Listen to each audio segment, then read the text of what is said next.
Well, good morning. Welcome to Debbie's Back Porch. So glad to have you with us. Today I'm going to make another in the series of senior nutrition, and I think I need to explain to you why I'm calling this senior nutrition. I'm making a ham casserole, and I had some leftover ham because I cooked it for the family. Had several people over. It was really good. And like you, I don't want to waste any of it. You know, we are on a budget. And I think lots of people have a favorite ham casserole recipe for this very reason, to use up leftover ham. But over the years, I think folks have gotten used to making casseroles with lots of stuff that doesn't need to be in there. They tend to end up being high calorie, high carb, high salt. So I thought I would go through the process of making a healthy casserole from leftovers without all those added things and without losing any of the flavor. If you'd like our videos, please give us a thumbs up and subscribe and click the little bell and you'll get a notice when I post new videos. Now let's make some magic. And the magic is all in the ingredients, and so I'm going to go over those. This is what's left of the ham. It was pretty large. I've made several things with it. Now I'm going to make a casserole, and then I'll have the ham hock left over and I'll cook beans. And I did show a video of that. But I've cut up about 2 cups in little cubes. And just so you'll know, if I had had more ham left over, I would have frozen some in 1-cup portions.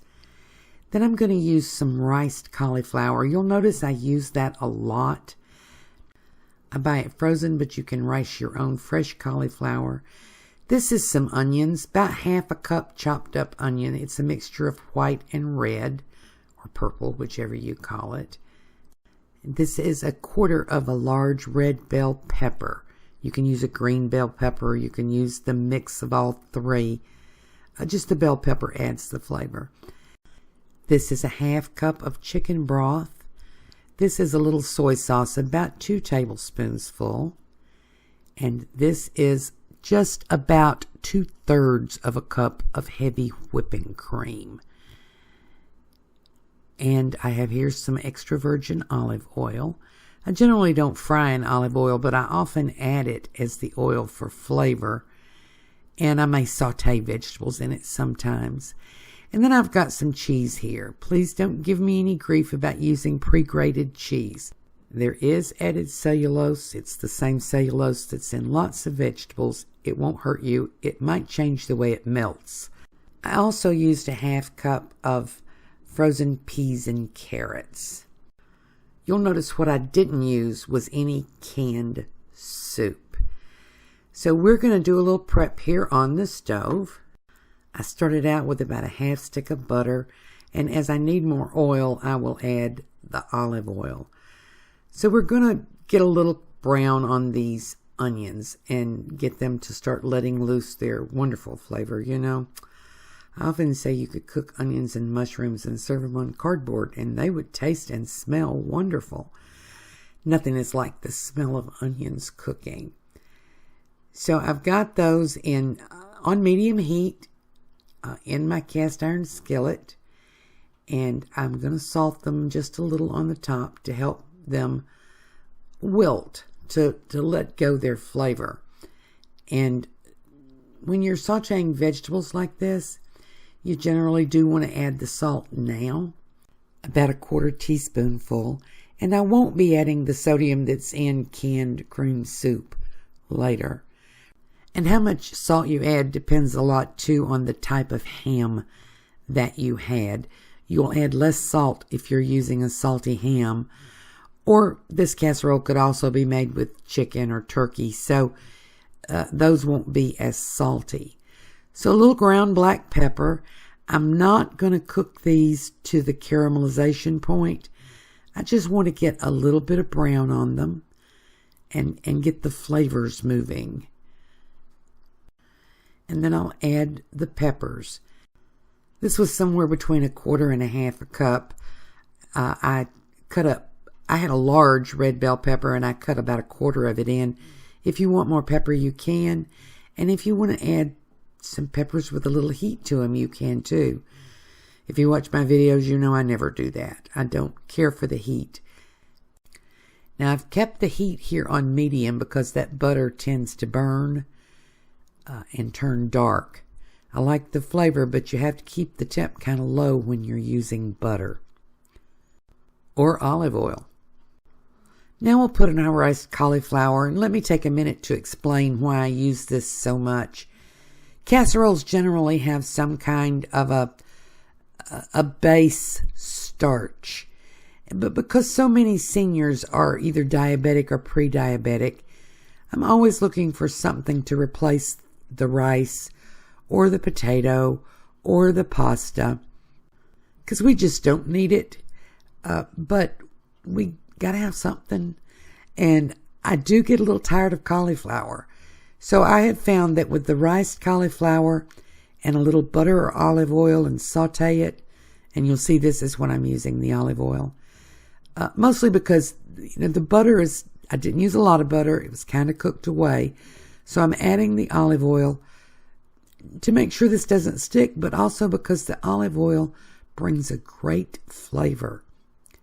And one of my goals here is to, I guess I'll use the word mitigate, because cauliflower can taste kind of loud, and I want to tone it down. And the olive oil and the butter and the other things that we're going to add, just make it your base starch substitute. Makes it filling enough that you feel satisfied when you're done. That was a 12-ounce bag of riced cauliflower, so it's going to have a little salt in order to have any good flavor. So putting a little pepper on, a little more pepper, freshly ground black pepper if you can. It really does matter to the final flavor. And I failed to show adding the soy sauce. When I get this browned a little bit, I add the 2 tablespoons full of low sodium soy sauce. And it will take on more flavor if you take the time to let it get just a bit of browning on it. And then I'm going to add the chicken broth. Now, I'm not adding a whole lot of chicken broth. This cauliflower is not going to soak it up the way rice would or potatoes. So I'm just adding enough chicken broth here to get in the flavor, and I'll let most of it cook down. But I need enough to make sure that my peas and carrots get cooked really well. That's a half cup of frozen peas and carrots. You can use any vegetables here you want. I often have leftover green beans from a family dinner, but I didn't have any this time. And so I'm using the peas and carrots, which to me just kind of always fit with a casserole. Still on medium heat now, I'm going to let some of the broth cook out by evaporation. And then I'll add the ham. This was a really good ham. It was a sugar-cured ham, not too salty. And I'll just stir that around. Someday, not today, someday we'll talk about all the different kinds of ham you can buy. But I tend to steer away from country ham unless it's for breakfast, just because it's too salty for me. So I have about 8 ounces by weight of cheese, and I'm going to sprinkle about 1/3 of it in right now, just to mix together and make the sauce creamy. I'm going to use the rest of it later, putting it on top. And then I'm going to add my heavy whipping cream. For those of you who are not familiar, the higher fat content, the lower the carb content in your dairy products. So I often use heavy whipping cream. I'm not concerned about the fat content. I'm concerned about keeping carbs low. So when you're using dairy products in a dish, by using heavy cream instead of milk, you lower your carb content. You do raise your fat content, not a whole lot. So the heavy cream is going to be the basis of the sauce that we have in this finished casserole. And now I'm going to add the rest of the cheese on top. And you'll notice I didn't add any flour or cornstarch for thickening because you just don't need it. That heavy cream and this wonderful cheese. And use more cheese if you want to use more cheese. You want to make a nice crusty top because it's going to melt, mix with that cream and that what little bit of chicken broth was left. And that is going to be just a wonderful, tasty sauce without all the carbs. It's going to be so good. I've got my oven preheated to 350 degrees. I'm going to stick this in the oven for about 40 minutes, and this is what I've got. It's still bubbling. It's yummy. It looks good. It smells great. I can't wait to dig into this. And you know, for me, the thing about cooking a ham is that then you have to eat ham for several days. But this is not ham. This is a casserole. And it just has all different kinds of flavors. And as I serve it up, I want you to look at that creamy sauce and that beautiful cheese. Yes, I'll have to clean it up because the cheese is stringing all over the place. You know, nothing says home cooking like a casserole.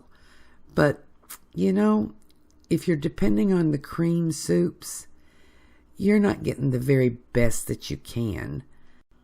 And you're surely not getting the healthiest that you can. There are just no hidden ingredients here. Now you might want to dress this up. I'm not going to tonight. You could serve it with a salad, but it's a complete meal with plenty of vegetables and meat and protein all by itself. And I just got to tell you, I love this. It's probably one of the reasons I continue to cook big hams is so that I'll have some left over to make something yummy out of it. And as far as budgets go, let me tell you, I paid 79 cents a pound for this ham. And it's lovely. It's wonderful. And I've gotten about 5 meals off of it. Thank you for joining us on Debbie's Back Porch. I hope you try this recipe. I hope you try cooking without the cream soups whenever possible. And I hope to see you again tomorrow.